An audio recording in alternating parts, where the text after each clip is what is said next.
NJT Live présente en direct du Game Camp. Alors moi c'est Pierre, je suis directeur créatif chez Slow Clap, qui est un studio parisien qui a été créé il y a 2 ans, et on fait un jeu d'action online qui s'appelle Absolver, et donc core gameplay et du combat d'arts martiaux en 3D. Ok.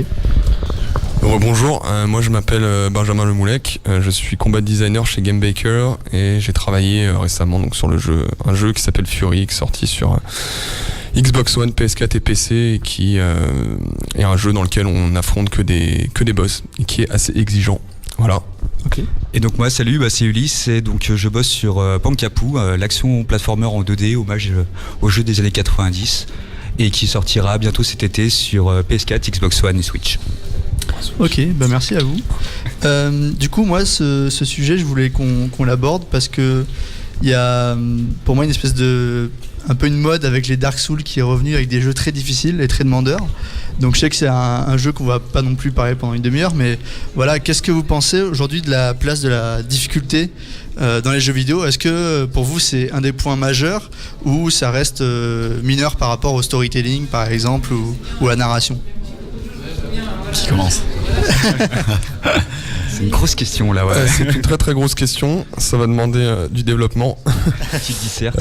Pour garder ça simple, je pense que ce que les gens retrouvent dans Dark Souls, c'est pas la difficulté. Après, c'est que mon avis, mais personnellement, j'ai développé Fury, qui est un jeu dans ce type-là, mais avant de le développer, je n'avais jamais joué à un Dark Souls. Pour être complètement honnête, j'en avais entendu parler, voilà. Mais j'ai pas joué à ce jeu.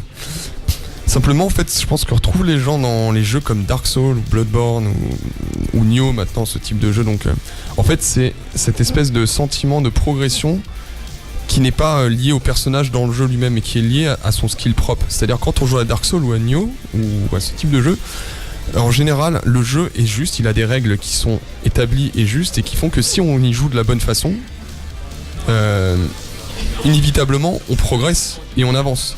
Si bien que à la fin on est capable de faire le jeu ça paraît très dur, mais on est capable de faire le jeu en ligne droite sans absolument aucune difficulté à la fin. Ouais. Espèce de maîtrise, vous savez, de maîtrise en fait, de l'instrument qu'est le pad, qui devient quelque chose d'exceptionnel. Le gap entre le début et la fin. Donc c'est plus une notion pour toi de progression à travers le jeu que de difficulté pure en fait. Ouais, la progression et la satisfaction. Parce que souvent la persévérance et l'application et quelque chose d'inatteint, c'est ça qui va créer en fait des moments mémorables. Ouais. On se souvient rarement d'un boss qui nous a pas donné de soucis. Rarement. Hein. Ça peut arriver, hein. Il y a des boss dans Metal Gear Solid qui sont très mémorables et qui sont pas spécialement durs. Par exemple The Sorrow, ou voilà. Mais il y a aussi ce côté de ce boss, j'ai livré un vrai combat contre lui, j'ai appris à le comprendre et j'en suis venu à bout. C'était pas une expérience comme on peut voir dans les jeux à grand public, où c'est uniquement visuel et et en fait divertissant. C'est aussi, il y a quand même la condition du skill qui entre en jeu, voilà. Pour rebondir sur Dark Souls, en fait, je pense que pour rejoindre ce que tu disais, déjà c'est pas un jeu qui est si dur que ça. Ouais. C'est un jeu qui dure au début. Et une fois qu'on a passé dans Dark Souls 1, une fois qu'on a passé la barre des 5-10 heures de jeu, a priori ton personnage est quand même suffisamment fort. En fait, la progression intrinsèque et extrinsèque du joueur est telle que a priori t'as les armes pour traiter les différentes situations. Ensuite, ça reste un jeu qui est exigeant et qui est punitif, mais que ce soit un Dark Souls ou un Fury, c'est toujours des jeux qui sont fair. Et donc l'échec du joueur vient du fait que le niveau de challenge est élevé, voire très élevé, mais à chaque fois le joueur comprend son erreur, sait pourquoi il a fauté, et donc il est pas frustré. Et donc pour moi en fait ça rejoint la notion de difficulté, ça rejoint deux des aspects principaux du jeu vidéo, qui sont le challenge et les choix. Alors les choix c'est un peu à part, mais dans tous les jeux de vidéo il y a du challenge, et que ce soit voilà des challenges de réflexes, de timing, d'observation, de mémorisation, peu importe. Il y a toujours ce challenge, et donc l'objectif du designer, ça va être de proposer un niveau de challenge qui soit suffisamment élevé pour que le joueur soit mis au défi, et donc s'emmerde pas, mais qui soit pas non plus trop élevé, et parce que ça risque de frustrer le joueur. C'est super là ce que tu as dit vraiment sur le côté du challenge, parce que, et le fait que ça soit fair, parce que c'est j'ai un accent de merde, donc honnête, que ça soit équilibré quoi, et parce que c'est surtout par rapport à la question est-ce que les jeux sont beaucoup plus difficiles maintenant, c'est qu'ils sont beaucoup plus challengeants, ils demandent beaucoup plus d'exécution, d'apprendre les patterns et tout ça, et que contrairement à des jeux assez anciens qu'on avait, qui en fait juste pour pousser la durée de vie du jeu, en fait, ils rendaient les premiers levels juste impossibles à faire. Peut-être, et les deuxième, troisième, de toute façon, ils étaient faits avec le cul. C'était même pas possible d'y aller jusqu'au bout, parce qu'ils savaient que les gens allaient passer de toute façon toute leur vie sur la première partie du level. Et puis, si jamais ils avaient réussi à le passer, de toute façon, ils ont pas assez de vie pour continuer. Donc, c'était pour ça que là, c'était vraiment difficile. Et c'était une difficulté qui était pas du tout honnête. C'était vraiment poussé au maximum pour que le jeu dure le plus longtemps possible. Mais quand tu mourais, c'était les sauts de la foi, mais dégueulasse quoi. T'arrivais à un endroit, tu te dis mais comment je peux survivre à ça? T'as appris, tu die in retry, mais c'est pas du die in retry où tu récupères le checkpoint d'avance et tu te retapes les deux levels que t'as mis 3-4 heures à faire, et après tu y retournes. Et là, ça c'est pas équilibré du tout. Ça c'est pas honnête, je trouve. Dans ce thème-là, moi, ce qui m'intéressait aussi d'avoir votre avis, c'est comment créer des niveaux un peu tuto ou des premiers niveaux quand, en tant que game designer, créateur de jeu en tout cas, on a vraiment bien farmé son jeu, on le connaît très bien, et là il faut créer les niveaux les plus faciles. Est-ce que vous avez des pistes, des techniques pour ça ou... Alors effectivement, c'est essentiel. Enfin, surtout que comme tu disais, on a quand même pas mal progressé en design dans les 25 dernières années. Donc il y a quand même des choses qu'on sait qu'on doit faire aujourd'hui qu'on faisait pas forcément aussi bien avant. Apprendre les mécaniques du jeu à un joueur, c'est effectivement assez essentiel. Et il y a une vraie problématique effectivement quand ça fait 2 ans que tu bosses sur un jeu pour réussir à envisager quelle est la meilleure façon de présenter tes mécaniques, dans quel ordre, comment tu les introduis, à quel rythme, etc.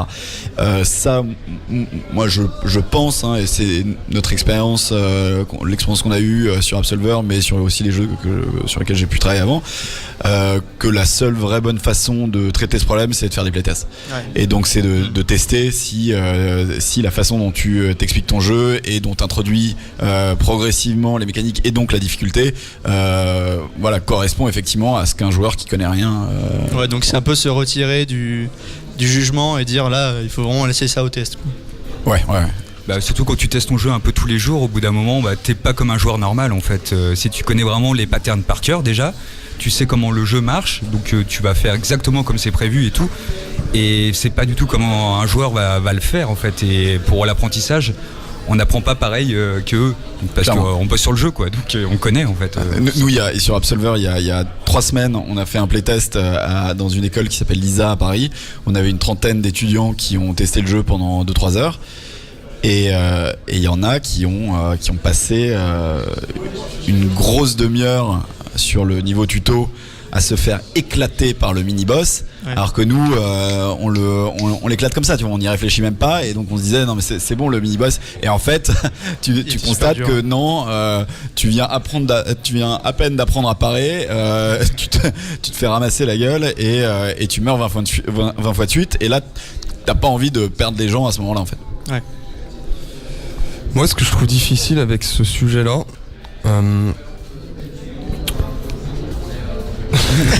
sujet du réglage des tutos.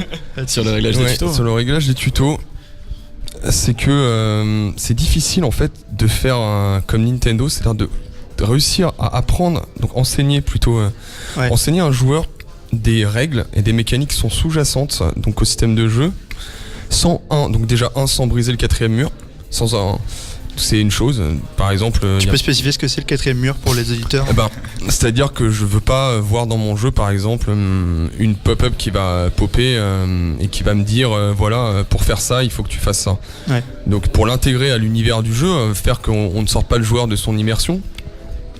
Et dans un deuxième temps, ce qui est encore plus difficile, c'est de réussir à pousser le joueur à apprendre des mécaniques en le poussant à l'expérimentation, mais sans que ça relève du tutoriel, de l'apprentissage pédagogique bête et méchant. Ouais. Ce qu'on veut, c'est que le joueur, je pense, après ça reste mon avis encore une fois, mais je pense qu'il est vraiment difficile, c'est de se démerder pour que le joueur il arrive à apprendre tout seul, en ayant l'impression d'avoir appris tout seul, d'avoir évolué dans l'univers, même si nous on a prévu.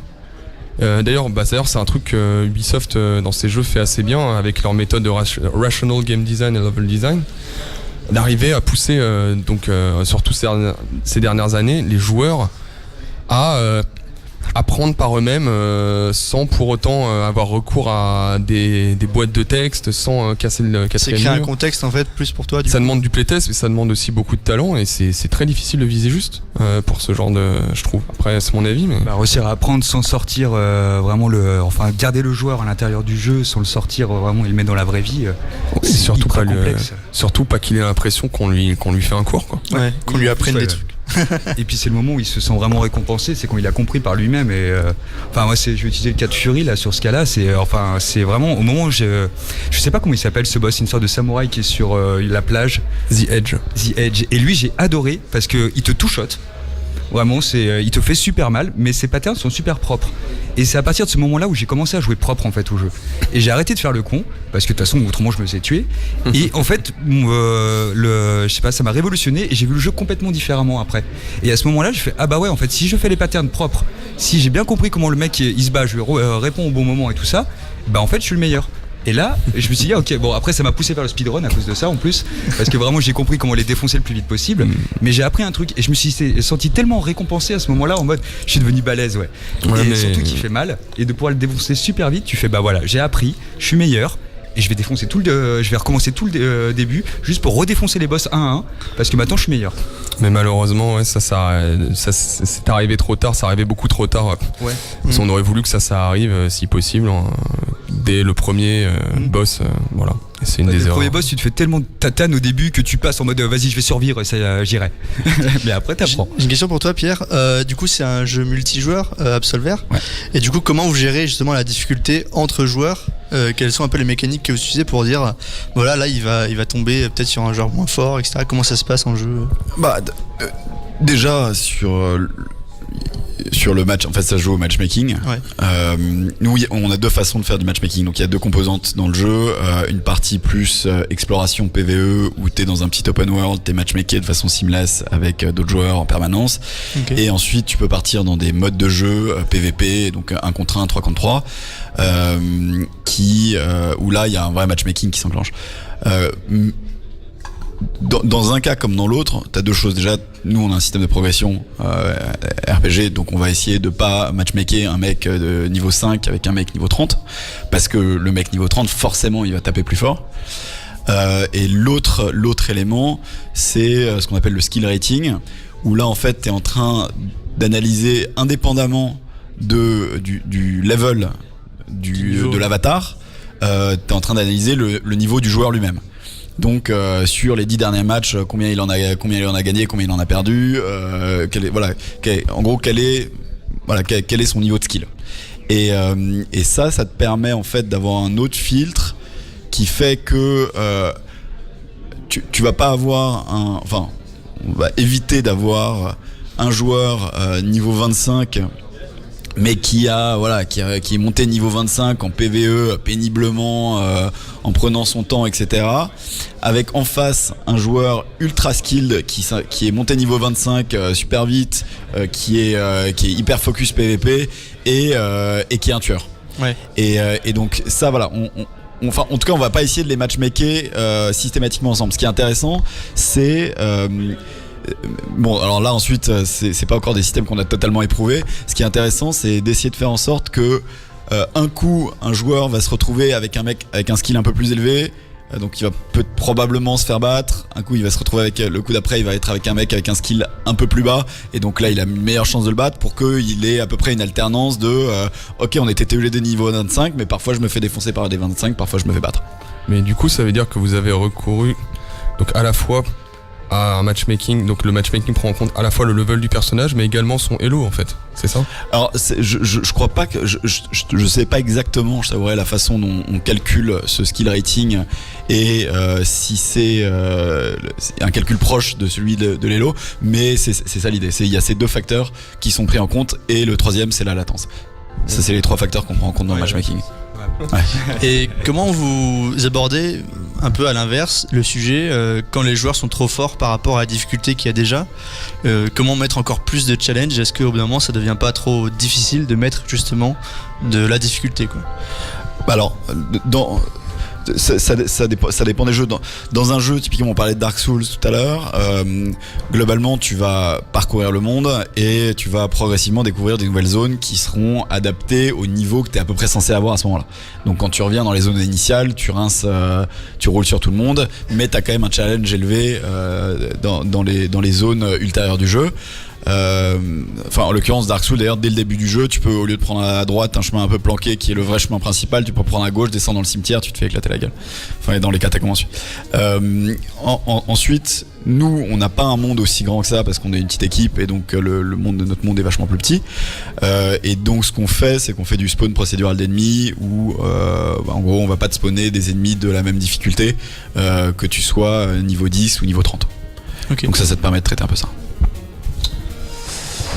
Tu peux répéter la question? Par rapport à faire du contenu pour les joueurs qui sont déjà experts, ah oui. De faire du contenu encore plus difficile du coup.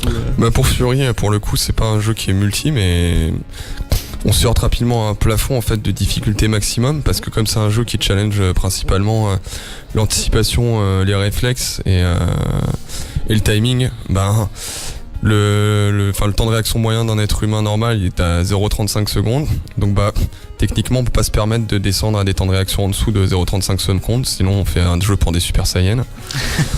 Donc là disons que cette question elle est vite réglée, c'est-à-dire qu'on fait un mode de jeu normal qui est challenging, donc demandant, et on fait un mode difficile qui est très demandant, limite presque à la limite de ce qui est physiquement possible pour ceux qui ont vraiment envie de pousser à fond. Vous avez en compte la limite quand même que vous pouvez atteindre forcément au début.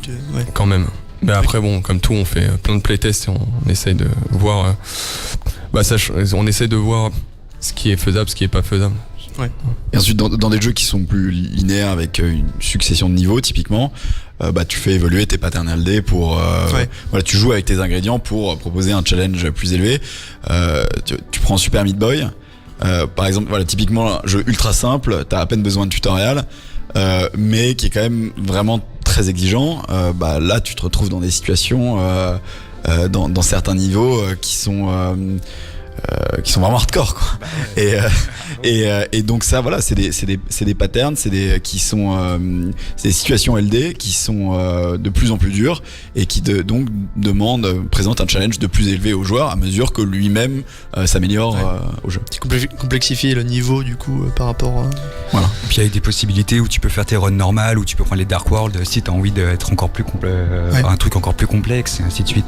C'est vraiment là-dessus, c'est au niveau du LD, vraiment tu vas adapter ton level pour le rendre bien difficile en fonction du joueur s'il veut du hardcore ou si au contraire il veut s'amuser.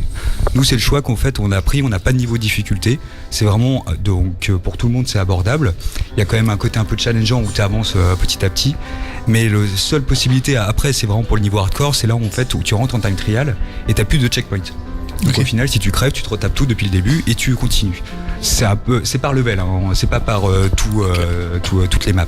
Mais là au moins c'était un autre truc, et après à part c'est si on voulait pas remodifier le LD parce que voilà on est une petite équipe et on voulait quand même un petit truc un peu challengeant, donc c'est pour ça. Le côté t'enlèves les checkpoints, ça peut passer aussi si jamais t'as envie de faire un truc un peu hardcore pour les vénères.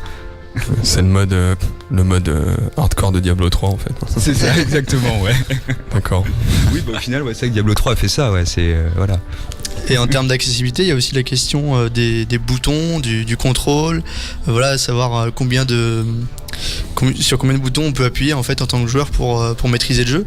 Est-ce que c'est quelque chose que vous prenez en compte, l'accessibilité vraiment des contrôles à la base pour savoir en fait où placer votre niveau de difficulté? Par exemple, sur Fury, il y a combien de boutons? Sur Fury, c'est différent. c'est pas de moi. Ce que je vais vous dire, je vais copier-coller texto ce que mon directeur créatif dit. Il y avait un constat de départ sur Fury qui était 4 boutons. Il y a beaucoup de boutons sur la manette, nous on va en utiliser 4. Et c'est tout. On aura toujours ces 4 boutons, il sera toujours ces 4 boutons. Là où on va... donc le jeu est simple, on a la complexité et le simple. Donc la complexité étant le nombre d'actions qu'on peut faire et donc le nombre de boutons assignés. Par exemple, un jeu comme Assassin's Creed 2 est plutôt complexe. Il y a beaucoup de choses mappées, il y a beaucoup d'actions contextuelles, etc. Fury, c'est 4 boutons. Par contre, il va être profond. Donc quand je dis profond, ça veut dire 4 boutons, mais une infinité presque de situations dans lesquelles on peut mettre le joueur en additionnant des paramètres. Donc voilà. C'est tout. Je pense que c'est deux sujets assez différents et que l'accessibilité, je crois qu'il y a assez peu de jeux qui...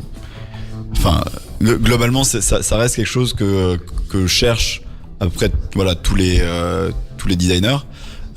Ensuite, t'as des jeux qui sont forcément plus complexes que d'autres, mais tu peux avoir un jeu qui est très accessible. Fury par exemple, t'as pas 15 000 mechas à prendre en main, des combinaisons de boutons, etc. et qui reste super challenging.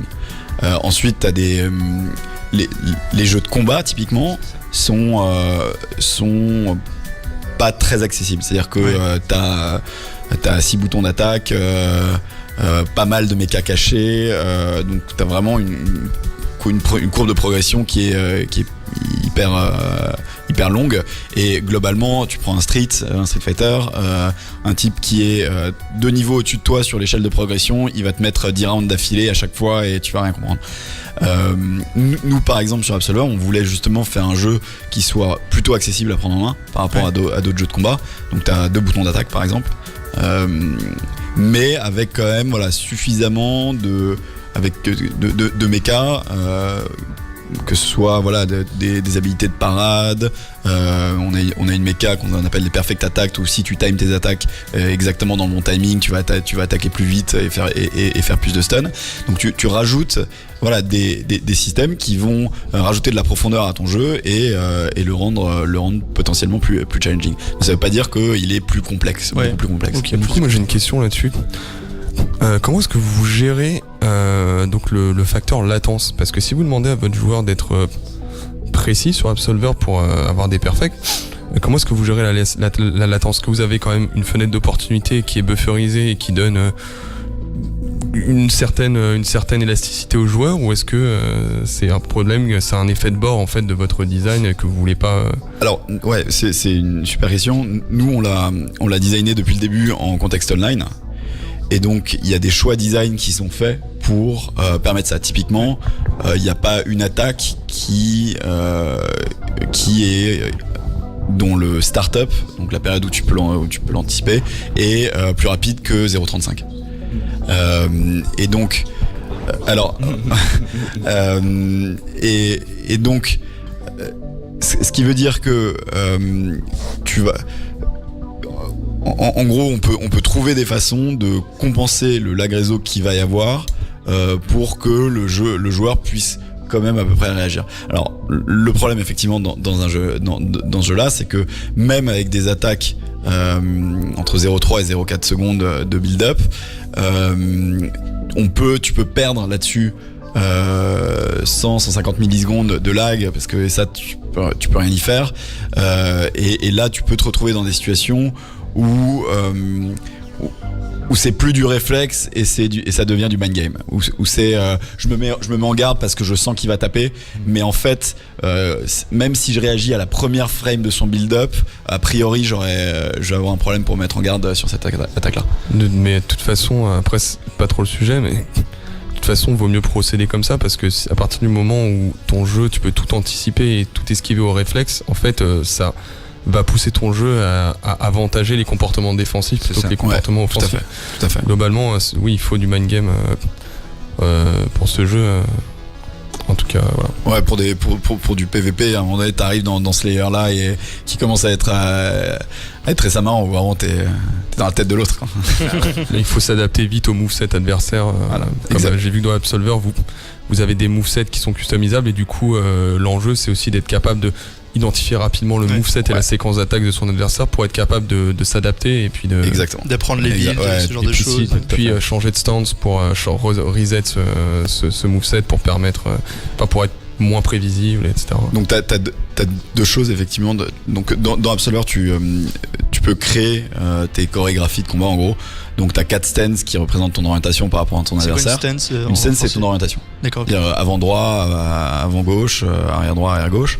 Et de chacune de ces stances partent différentes attaques. Et donc toi, tu vas essayer de comprendre quelles attaques sont dans les différentes stances de ton adversaire pour pouvoir y réagir efficacement. Et tu vas aussi essayer de te placer dans des stances où si je te vois te mettre avant droit, je sais que c'est telle et telle attaque qui peuvent partir. Donc moi je vais peut-être me placer arrière gauche parce que je sais que mon attaque arrière gauche, elle esquive les attaques hautes et donc ça répondra convenablement à une attaque que tu as là. Par ailleurs, il y a une autre couche qui est que on a une sorte de jauge de super qui est symbolisée par des sortes de cristaux que tu as dans le dos qui se chargent pendant le combat, qui te permettent d'utiliser des pouvoirs mais qui te permettent aussi de sortir des armes. Et quand tu sors une arme, tu changes de moveset et tu passes au moveset qui est dédié à cette arme, et donc là en fait tu brouilles ton adversaire parce que il a mémorisé à peu près ton moveset actuel, et là tu lui remets un challenge supplémentaire en sortant un nouveau moveset. Pour peut-être changer un peu de sujet, moi un truc que j'aimerais aborder aussi, c'est la notion d'apprentissage en ligne. Par exemple avec Twitch, YouTube, voir des gens qui jouent au jeu, ou même des potes, les voir jouer et apprendre. Est-ce que c'est quelque chose que vous prenez de plus en plus compte par rapport justement à ne pas expliquer tout et laisser les streamers, youtubeurs enseigner un peu le jeu, quoi? Est-ce que c'est quelque chose que vous prenez en compte ou pas? Oui, bien sûr, c'est très très important de suivre la méta de son jeu en quelque sorte. Je prends l'exemple encore de Fury puisque c'est mon jeu. Il avait un mode speedrun. Nous au studio, on était 3 à speedrun, non 2. Allez, on était 2 à speedrunner le jeu sérieusement. On est tombé sous les 40 minutes. Les communautés actives sur le jeu, en partageant leurs vidéos et en étant actifs, en moins d'une semaine, on était tombé. Et aujourd'hui, ils sont à sub 30 en pensant que nous, on pensait que c'était impossible. Honnêtement, mais en fait, même sans trouver de glitch, en fait, le fait de se regarder les uns les autres et de se suivre et de poster des vidéos, quand t'as une base régulière de 100 joueurs qui fait ça, voire des fois plus pour des beaucoup plus gros jeux, type Dark Souls ou quoi, forcément les travails d'équipe entre guillemets comme celui-là donnent des résultats qui sont phénoménaux. Et justement sur Absolver, j'attends c'est c'est un jeu qui est online, une communauté va se former. J'attends énormément de voir jusqu'où va mener la méta et comment est-ce qu'eux ils vont devoir réagir pour fixer des problèmes d'équilibrage, de tier list, et aussi même d'abus de stratégie dominante, parce que c'est quand même Absolver, c'est la promesse, c'est un jeu où on customise son perso et on peut jouer son style de combat. On a des movesets qui sont trop dominants, malheureusement il y a des joueurs qui vont jouer ces movesets pour être efficaces, donc j'attends beaucoup de voir ce que ça va donner. Ce qui est sûr, c'est que la pression. Je dirais pas que le boulot va commencer au moment du launch, mais en tout cas il va pas s'arrêter au launch. En gros, sur tout ce qui est stream, Twitch, etc., nous on a déjà, parce qu'on a dû aller très vite, on n'a pas pu prendre en compte, s'adapter et vraiment fournir des outils dédiés pour la communauté des streamers, des youtubeurs, etc. C'est quelque chose qu'on espère pouvoir faire avant le launch, par exemple avec un mode spectateur, des choses comme ça. C'est des trucs qu'on voudrait vraiment faire assez rapidement après le launch. Ce qui est sûr, c'est qu'il y a beaucoup de joueurs effectivement qui apprennent à jouer au jeu à travers parce qu'ils regardent des streamers, et c'est là qu'on va voir justement ces stratégies dominantes émerger. Parfois elles vont se régler d'elles-mêmes dans la méta, c'est-à-dire t'as un deck qui commence à émerger, peut-être qu'un autre deck qui permet de contrer celui-là va sortir. Parfois il y a des trucs qui vont devoir être réglés et donc on va nerfer certaines attaques, buffer d'autres, etc. D'autant plus que dans notre jeu il y a un système de mentoring qui te permet de, quand t'as suffisamment avancé dans le jeu et notamment que t'as battu le dernier boss et que t'as un combat de deck que tu t'estimes être vraiment intéressant, tu peux créer une école d'arts martiaux et toutes les personnes que tu croises ou qui croisent un de tes disciples peuvent adhérer à cette école et donc utiliser ce combat de deck même s'ils n'ont pas débloqué les attaques en question. Et donc en fait ça va permettre la diffusion virale des stratégies dominantes. Donc les mecs qui vont, donc en gros les decks qui sont les plus forts, je pense qu'on va les voir émerger. Et donc là on va se retrouver dans des problèmes de putain merde, on a 150 attaques à régler les unes avec les autres, où est-ce qu'on tape. Donc ça va être un bon challenge après la sortie, quoi. Et du coup, votre système de mentoring, vous pouvez, par exemple, est-ce que je peux créer une école et être moi-même élève de quelqu'un ? Ça va faire l'effet un peu Inception. Alors, je sais plus exactement où on est dans le design. C'est des conversations qu'on avait eues, mais en soi, tu peux très bien être un maître d'aïkido et être un élève de jiu-jitsu brésilien. Alors le jiu-jitsu brésilien c'est pas un bon exemple parce qu'on fait pas de grappling, mais tu pourrais être un élève de karaté ou de kung-fu, parce que l'aïkido et le kung-fu c'est pas la même chose. Donc en soi il y a pas forcément une opposition. Ensuite tu peux te retrouver dans des cercles un peu bizarres. Je sais pas exactement à vrai dire je sais plus parce que je suis pas tous les détails de toutes les décisions design. Je sais pas exactement où on en est à ce niveau-là en ce moment. Ulysse, toi, par rapport moi je suis pas sûr du multi, donc c'est mais pour ça. Sur Pankapu par exemple, comment vous est-ce que les guides, les walkthroughs en ligne, c'est quelque chose que vous regardez beaucoup, que vous prenez en compte? C'est vraiment c'est comme on disait, de toute façon à la base c'est le bêta test et nous tout ça on le prend aussi comme du test au final, et c'est par rapport à ça où on voit où les gens galèrent, où les streamers c'est un peu chaud parce qu'ils ont tendance à vouloir gueuler des fois juste pour faire le spectacle, donc on sait pas, faut pas trop se repérer à la voix, faut se repérer vraiment à l'endroit où ils meurent tout le temps, et après c'est quand tu regardes des vidéos en boucle, tu dis tu retrouves les patterns, à quel endroit ça merdait, tu dis là faut corriger ça, quoi, c'est pas possible. Et nous c'est vraiment avec le nombre de vidéos qui sortent que comme ça on peut vraiment réadapter le jeu, parce que au final on fait souvent des petites bêtas, mais vraiment on n'a pas une grosse communauté, donc on fait ça entre nous, c'est les backers aussi ils nous aident, mais c'est quand même un petit groupe, on n'est pas des milliers et des milliers à pousser le jeu dans tous les sens, donc c'est pour ça, c'est qu'on arrive tout le temps à avoir des feedbacks, faut toujours les écouter, ça c'est voilà, et puis surtout c'est des gens moi je trouve te font l'honneur de jouer à ton jeu, donc écoute-les. Et qu'est-ce que vous pensez du coup un peu de la triche dans le jeu vidéo aujourd'hui? Est-ce qu'il faut laisser son joueur tricher, ou est-ce qu'il faut essayer de le limiter pour qu'il y ait quand même du fun par rapport aux objectifs qu'on lui met? C'est très bien la triche. il faut faire ça. C'est amusez-vous. À part sur du multi. Même si tu vois un mec speedrunner Fury en 2 minutes parce qu'il a triché, on était clair sur le sujet. Si le mec il a speedrunné, il a trouvé un glitch, on le retire pas. Parce que là tu vas rendre obsolète toutes les runs qui utilisent ce glitch, et même ça participe en tout cas pour un jeu qui est pas multijoueur. Je n'ai pas le même avis sur le multijoueur et je laisserai mon collègue s'exprimer. Mais pour un jeu qui est solo, je pense que mon avis, il faut surtout pas retirer les glitches. Il faut les laisser. Sur du multi, effectivement, alors nous pour notre jeu à nous, il y a différents types de triche. Il y a le mec qui va tricher au niveau de sa save. Ça, à la limite, tu vois, le mec il s'est mis niveau 60, nous on a un soft cap dans le jeu, un peu comme dans Dark Souls, donc c'est quoi un soft cap? En gros, tu t'arrêtes pas au niveau 50 par exemple, tu peux continuer à gratter des niveaux, mais la différence entre le niveau 40 et le niveau 50 sera plus forte que entre le niveau 70 et le niveau 80, où ça devient négligeable en fait.